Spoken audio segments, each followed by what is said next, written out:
نماز حاجت۔ جب کسی شخص کو کوئی اہم ضرورت درپیش ہو تو اس کے لیے نماز حاجت پڑھنا مستحب ہے۔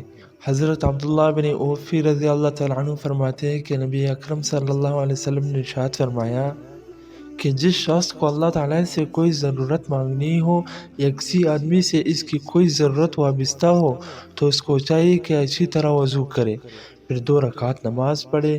نماز کے بعد اللہ تعالیٰ کی حمد و ثنا کرے اور نبی اکرم صلی اللہ علیہ وسلم پر درود پڑھے۔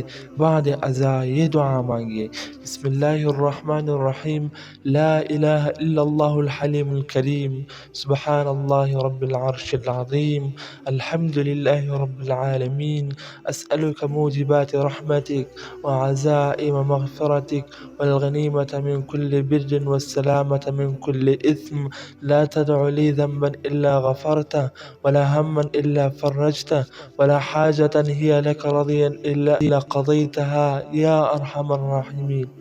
ترجمہ: کوئی حاکم نہیں سوائے اللہ کے جو نہایت حلم والا ہے اور کریم ہے۔ میں اللہ کی پاکی بیان کرتا ہوں جو عرش عظیم کا مالک ہے۔ تمام تعریفیں اللہ ہی کے لیے ہے جو ساری جہانوں کا پالنے والا ہے۔ اے اللہ، میں آپ سے آپ کی رحمت کے موجبات اور آپ کی مغفرت کے پختہ اسباب اور ہر نیکی میں سے حصہ اور ہر برائی سے سلامتی کا سوال کرتا ہوں۔ اے اللہ، میرے کسی گناہ کو معاف کیے بغیر نہ چھوڑ اور میرے کسی غم کو ہٹائے بغیر نہ رکھ، اور میری کوئی بھی حاجت جس سے تو راضی ہو اسے پورا کیے بغیر نہ چھوڑ، مہربانوں کے مہربان۔ اردو علامہ شامی رحمۃ اللہ علیہ نے تجنیز کے حوالے سے ذکر کیا ہے کہ نماز حاجت عشاء کے بعد 4 رکعت ہے، جس کی ترتیب ایک مرفوع حدیث سے یہ معلوم ہوتی ہے کہ پہلی رکعت میں سورہ فاتحہ 1 مرتبہ اور آیت الکرسی 3 مرتبہ پڑھی جائے، اور مابقیہ 3 رکعت میں سورہ فاتحہ کے ساتھ سورہ اخلاص اور معوذتین 1 پڑھے۔ مشائخ فرماتے ہیں کہ ہم نے یہ نماز پڑھی تو ہماری ضرورت پوری ہو گئی۔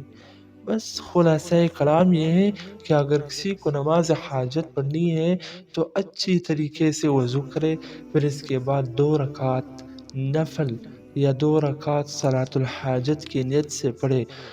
شروع رکعت میں سورۃ الکافرون پڑھے اور آخری رکعت میں سورہ اخلاص پڑھے۔ پھر جب نماز ختم ہو جائے پھر اللہ تعالیٰ سے بہت ہی خشوع و خضوع اور التجا کے ساتھ اپنی حاجت مانگی جائے، ان سے دعا کی جائے۔